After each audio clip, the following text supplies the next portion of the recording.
মই মৰিলে ব্ৰহ্মপুত্ৰত উটাই দিলে হ'ল বছ সাগৰত কাম নাই দাস যাবলৈ মেইল ৰোৱা সাগৰত একো কাম নাই সাগৰত গৈ থাকিলে হ'ল আৰু it's a dead end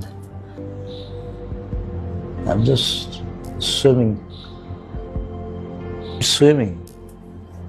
জাহাজখন পোৱা নাই ন এতিয়ালৈকে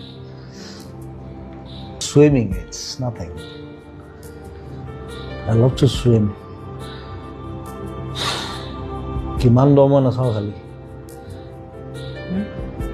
দ কিমান মই নাচাওঁ কিন্তু জাপ মাৰি দিওঁ চিনেমাখনৰ শ্বটটা আছে মই জাপ মই এইটো কৰি পাইছোঁ আগতে মোক 5টামান মানুহে বচাই আনিছে সেইটো মই ৰিক্ৰিয়েট কৰিছোঁ চিনেমাত শ্ৰীলংকাত কৰিছোঁ